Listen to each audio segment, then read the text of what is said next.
Tumbuhan paku sejati, juga disebut dengan tumbuhan paku benar atau Pterophyta, adalah diviso dari pengguna Pteridophyta, tumbuhan paku. Tumbuhan paku ini disebut juga Phylicians. Phylicians berasal dari kata Phylix yang berarti tumbuhan paku sejati. Tumbuhan paku ini merupakan kelompok tumbuhan paku yang sering kita jumpai karena sering dijadikan tanaman hias yang sangat menarik. Tumbuhan paku ini mempunyai daun yang berukuran besar. Bentuk daunnya mirip tumbuhan paku. Pada kelas ini ada yang hidup di air dan ada yang hidup di darat. Tumbuhan ini sering kita sebut dengan pakis. Ciri-cirinya adalah daun berukuran besar, daun muda menggulung, sporangium terdapat pada sporofil atau daun penghasil spora. Paku sejati memiliki jumlah spesies sekitar 12.000. Paku sejati atau pakis adalah kelompok yang sering kita temukan di berbagai habitat, khususnya pada tempat yang lembab. Paku sejati hidup di tanah, air, dan epifit pada pohon. Paku sejati yang hidup di hutan tropis memiliki variasi jenis, namun ada juga yang dapat ditemukan di daerah beriklim sedang, yaitu subtropis.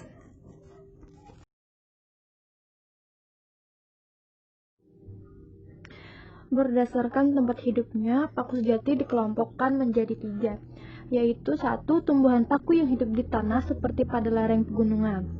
Yang kedua yaitu tumbuhan paku yang tumbuh di perairan. Yang ketiga itu tumbuhan paku yang menempel pada tumbuhan lain atau epifit. Contohnya dapat dilihat pada layar.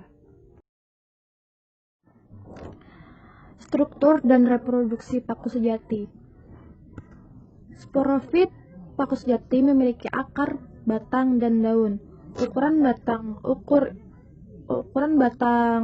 paku sejati itu sendiri bervariasi. Ada yang kecil dan besar seperti pohon. Pada batang paku sejati ini berada di bawah permukaan tanah atau rizom. Berdasarkan daun, paku sejati memiliki ukuran lebih besar dibandingkan dengan kelompok yang lainnya. Pada umumnya, daun paku sejati memiliki bentuk seperti lembaran yang berukuran besar atau makrofil yang majemuk atau terbagi menjadi beberapa lembaran dengan tulang daun yang bercabang-cabang. Daun yang masih muda akan menggulung atau circinet. Paku sejati memiliki sporofit, daun yang menghasilkan spora, dan tropil atau daun yang digunakan untuk fotosintesis dan tidak mengandung spora. Pada sporofil terdapat sporangium yang terkumpul dalam sorus di bawah permukaan daun. Pada paku sejati yang hidup di air, sporangium berkumpul dalam sporokarp. Gametofit paku sejati memiliki klorofil yang berukuran bervariasi yang disebut dengan protalium. Gametofit bersifat biseksual dan uniseksual. Contoh jenis paku sejati yaitu Pteropsida adalah Adiantum fimbriatum atau Marsilea crenata dan Asplenium nidus. Perbedaan paku sejati dan paku lainnya terletak di cirinya.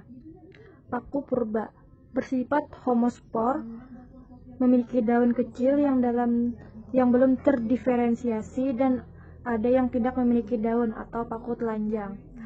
Yang kedua yaitu paku kawat, memiliki daun kecil seperti jarum, batang seperti kawat, akar bercabang, umumnya menempel pada pohon. Dan paku sejati itu memiliki daun besar bertangkai dengan tulang-tulang daun muda ujungnya menggulung, hidup di tempat yang lembab dan teduh. Manfaat atau peranan paku sejati. Yang pertama yaitu sebagai tanaman hias. Yang kedua yaitu sebagai bahan penghasil obat-obatan. Yang ketiga yaitu sebagai sayur-sayuran. Yang keempat yaitu sebagai pupuk. Yang kelima sebagai pelindung tanam di persemian. Dan masih banyak lagi peranan-peranan paku sejati. Mungkin itu saja yang dapat saya sampaikan mengenai paku sejati. Kekurangannya saya minta maaf, dan atas perhatiannya saya ucapkan terima kasih.